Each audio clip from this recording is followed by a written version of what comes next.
नमस्कार मंडळी, कसे आहात सगळे? चला आज आळूच्या वड्या बनवूयात. मी आधी पानं स्वच्छ धुवून घेतली होती. त्यानंतर ती पुसून घेतली. मग त्यांच्या शिरा काढल्या. पानाच्या मागच्या साईडला असतात त्या. त्यानंतर अशा पद्धतीने लाटून घेतलं, जेणेकरून पान फाटणार नाही. अशा पद्धतीने लाटा.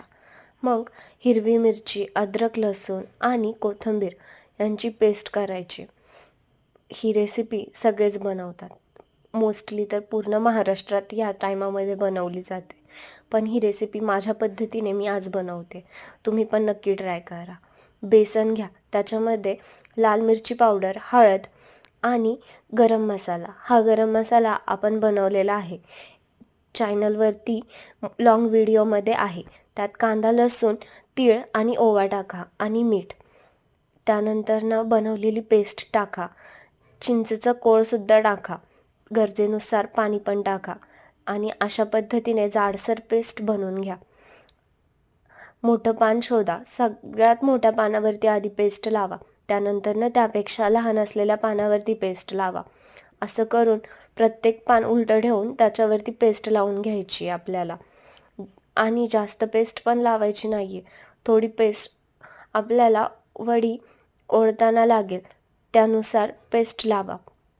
मी विसरले होते. मला पुन्हा बनवावं लागलं बेसनचं मिश्रण. मग असं करून साईडने फोल्ड करा आणि खालून पण फोल्ड मारा. मग दोन्ही साईडने असे फोल्ड मारून बेसन लावून घ्या आणि वडी गच्च अशी एकदम टाईट पकडून ओळा, जेणेकरून ती गरम वाफवल्याच्या नंतर फुटणार नाही आणि चिरतानासुद्धा फुटणार नाही. मग एका चाळणीला असं तेल लावलं, त्याच्यामध्ये ती वडी ठेवली. माझ्याकडं स्टीमर नाही आहे, मी हात जुगाड करते. मग त्याच्या 15 ते 20 मिनिटांनी एक स्टीम होऊन दिलं. त्यानंतर अर्धा तास गार होऊन दिली वडी.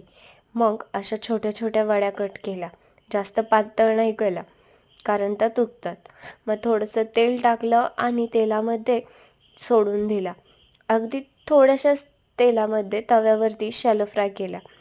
गरजेनुसार लागेल तसं तेल टाकलं. गोल्डन ब्राऊन झाल्याच्या नंतर रेडी आहेत आपल्या आळूच्या वड्या.